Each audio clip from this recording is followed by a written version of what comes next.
श्री महावीराय नमः। मुझे है स्वामी उस बल की दरकार, जिस बल को पा करके स्वामी आप हुए भव पार। मुझे है स्वामी उस बल की दरकार। यह वह बल है जो सबसे सबल है। यह बल लौकिक और लोकोत्तर मार्ग में उन्नति के पथ पर ले जाने वाला, शांति प्रदान कराने वाला बल। यह बल हम भगवान से इसलिए नहीं मांग रहे हैं कि किसी को नीचा दिखा सकें, किसी को पराजित कर सकें, किसी का बुरा कर सकें, बल्कि हमारा जो बुरा होता है मेरे ही गलत चिंतन से, मेरी ही गलत सोच से, बस भगवान से प्रार्थना कर रहे हैं कि हमारे लिए ऐसा बल मिले कि हमारी सोच मजबूत हो, हमारी सोच सुदृढ़ हो, सही दिशा में हो, जिसे सकारात्मक सोच कहा जाता है। वह हमारी सकारात्मक सोच हो, जिसके कारण से हमें कभी टेंशन, तनाव ना झेलना पड़े, अपमान ना झेलना पड़े, लोगों के हृदय में हमारा स्थान बना रहे, समाज में हमारा स्थान बना रहे। आज देखिए आगे क्या पंक्तियाँ लिखी हैं भजन लिखने वाले ने, किस प्रकार के चिंतक विचारक रहे हैं, जिनकी पंक्तियों को हम गुनगुना करके अपने आप को धन्य समझ सकते हैं। देखिए, देवांगना खड़ी हो सन्मुख करती अंग विकार। कौन खड़ा हो? देवांगना खड़ी हो सन्मुख करती अंग विकार। सेठ सुदर्शन साहों में, सेठ सुदर्शन साहों में लगे नहीं अतिचार। मुझे है स्वामी उस बल की दरकार। धर्म मार्ग में ही नहीं, समाज में, परिवार में भी शील का बहुत महत्व है। जहाँ पर शील नहीं है, सदाचरण नहीं है, वहाँ पर शांति नहीं, वहाँ पर विश्वास नहीं।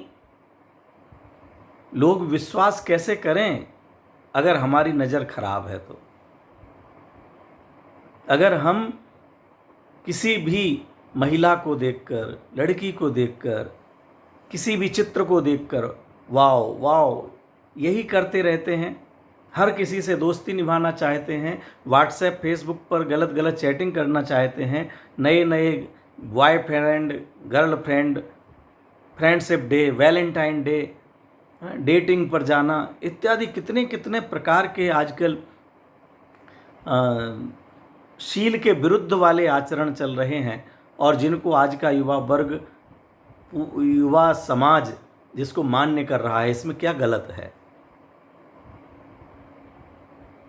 यह जब हमारे ही परिवार में हमारी ही बहन के साथ कोई दूसरा ये व्यवहार करता है, तब हमें पता लगता है कि यह कितना गलत है। हमारी ही भाभी के साथ, हमारी ही किसी रिश्तेदार महिला के साथ यदि इस प्रकार का दुर्व्यवहार हो जाए, तब हमारे लिए पता लगता है कि यह व्यवस्थाएं, यह व्यवहार कितने गलत हैं। अगर हमारे लिए समाज में एक विश्वसनीय व्यक्ति के रूप में रहना है, परिवार में, आज तो परिवार में भी विश्वास बनाए रखना बहुत बड़ी बात है। हम जो अखबारों में पढ़ते हैं, टीवी पर देखते हैं, समाचार आते हैं, जो अत्यंत नज़दीकी रिश्तेदार हैं उनके द्वारा भी बहनों का शील हरण किया जा रहा है, बलात्कार किया जा रहा है, अपहरण किया जा रहा है। उनके साथ में इस प्रकार के रिश्ते तैयार किए जा रहे हैं, बनाए जा रहे हैं कि भले वो शादी हो जाए, लेकिन वह शादी भी कोई सामाजिक दृष्टि से मान्य है। जो रिश्ते में भाई बहन लगते हों, ऐसे भाई बहन लगने, चचेरे हों, ममेरे हों, फुफेरे हों, मौसेरे भाई बहन हों। अरे जिनके साथ पिताजी ने अपना भाई जैसा संबंध बनाया, हमने उनको चाचा चाची कहना, अंकल आंटी कहना सीखा, उनके प्रति विश्वास जगाया, और उनकी बालिका के साथ ही अगर हम दुर्व्यवहार कर लें और फिर कहें हम तो शादी करने को तैयार हैं, तो भी गलत है। और ये केवल बालक बालिकाओं के दोनों तरफ से समझना, पुरुष वर्ग के लिए कह रहे हैं सेठ सुदर्शन सा, कहाँ एक रानी वेश्या उनके लिए आकर्षित कर रही है, रानी अपने महल में आमंत्रित कर रही है, मेरे साथ प्रेमालाप कीजिए। लेकिन वह शील के धनी सेठ सुदर्शन, अरे जिनको सूली की सजा दी गई तो भी जो विचलित नहीं हुए, ऐसे सेठ सुदर्शन जैसा चरित्र बने जो उसी भाव से फिर मोक्ष पधारे। पटना से जिनको मोक्ष की प्राप्ति हुई, पाटलिपुत्र। हाँ, ये बाहर में हमने विज्ञापन देखते हैं, टीवी में देखते हैं, सीरियल देखते हैं, पिक्चर देखते हैं, तरह तरह के हीरो हीरोइन दिखाई देते हैं, तरह तरह के वस्त्र पहने हुए लोग दिखाई देते हैं। उनको देख करके अपना चित्त विचलित ना हो। अलग अलग प्रकार के हीरो दिखाई देते हैं, लड़के दिखाई देते हैं, कॉलेज में पढ़ते हैं। अब को एजुकेशन है, साथ में पढ़ना होगा, उसके लिए हम टालने में समर्थ नहीं हैं। लड़के लड़कियों का व्यवहार होगा, साथ में कॉलेज जाना होगा, साथ में नौकरी करना होगी, लेकिन वहाँ पर हम अपने चरित्र को इतना ऊंचा रखें, इतनी विश्वसनीयता बनाएं, अपने माता पिता को कभी शर्मिंदा ना होने दें।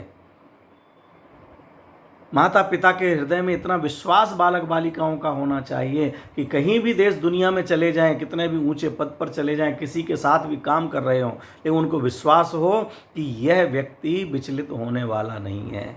यहाँ तो कह रहे देवांगना खड़ी हो सन्मुख करती अंग विकार, हीरो खड़ा हो सामने अर करवे अंग विकार, पैसा वाला खड़ा हो सामने अरु करता अंग विकार, अधिकारी हो सामने अरु करवे अंग विकार।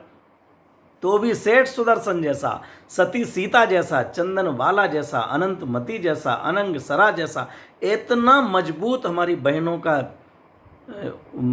विचार हो, और इसी तरह से भाइयों का विचार हो, विचलित नहीं हो। रामचंद्र जी के सामने, लक्ष्मण के सामने चंद्रनखा आती है, हमें वर्ण कर लो, हम आपके पत्नी बनने को तैयार हैं। कहते हैं अरे बहन, कहते माता तुम तो हमारी माता जैसी हो, हम कैसे आपके साथ में संबंध कर सकते हैं? क्यों, आप परस्त्री हैं, दूसरे की पत्नी हैं, दूसरे की पत्नी है, वह हमारे साथ में इस प्रकार का व्यवहार करने योग्य नहीं है, आप हमारी आदरणीय हैं। ऐसे चरित्र वाले ही आत्मार्थी मोक्षार्थी होते हैं और मोक्ष में गमन करते हैं। ऐसे जीवों का ही चरित्र श्रेष्ठ है, ऐसे जीव ही आदर्श हैं, ऐसे जीव ही पूज्य बनते हैं, विश्वसनीय बनते हैं। मित्रों, ये विश्वास पैदा करने का है। अगर कोई हमारे साथ किसी बालिका को भेजता है या किसी बालिका के साथ कोई बालक को भेजता है, तो हमें उस पर इतना विश्वास रहे, इसके साथ में जा रहा है या जा रही है, कुछ गलत नहीं हो सकता है। इतना विश्वास हम पैदा कर सकें अपने मोहल्ले में, अपने रिश्तेदारों में, अपनी समाज में। व्यापार करते समय में अकेले भी किसी ऑफिस में काम करना पड़ सकता है, एक महिला है एक पुरुष है, तो भी इतना व्यवहार हो, इतना दृढ़ चरित्र हो, इस तरह की नज़र हो, इस तरह का बोलने का तरीका हो, अश्लील भाषा का प्रयोग ना करें, द्विअर्थक संवादों का प्रयोग ना करें, ऐसे फिल्मों के गानों का बीच बीच में प्रयोग ना करें जिनके कि अर्थ गलत निकलते हों। हम रिझाने के लिए नहीं करें, ना हर किसी पर रीझें और ना हर किसी को रिझाने के लिए वस्त्र आभरण धारण करें। हम ऐसा मेकअप ना करें जो दूसरों को रिझाने के लिए हो। पंडित ज्ञानचंद जी साहब कहा करते थे, दूसरों को रिझाने का काम तो वेश्याएं किया करती हैं, दूसरों को रिझाने का काम तो आज की भाषा में कहें कॉल गर्ल कॉल बॉय हो सकते हैं, वो करते होंगे। हमारे परिवारों की बेटे बेटियां तो राम बने, सीता बने, सुदर्शन बने, लक्ष्मण बने, अंजना बने, जिन पर हम गर्व कर सकेंगे ये हमारे बेटे बेटियां हैं, जिनको देख करके हमारा कॉलर कड़क हो जाए, ये हमारे समाज के चरित्र हैं। देखिए हमारे परिवार के सदस्य को, देखिए हमारे समाज के लोगों को। हमारे समाज में ऐसा नहीं हो सकता है। आज वातावरण बहुत विकृत हो रहा है, बड़े बड़े पद धारक भी भ्रष्ट हो रहे हैं, और जिसके कारण से समाज और धर्म बदनाम होता है। हमें अपने परिवार में बहुत कूट कूट करके ये संस्कार देना चाहिए। अपने महापुरुषों के, अपने कैसे कैसे रिझाने वाले चंदन वाला के सामने आए, पैसे देने वाले आए, राजा महाराजा आए, सेठ लोग आए, लेकिन वह विचलित नहीं हुई, वो हमारे आदर्श बने। वो सेठ सुदर्शन हमारे आदर्श बने। विचार कीजिएगा।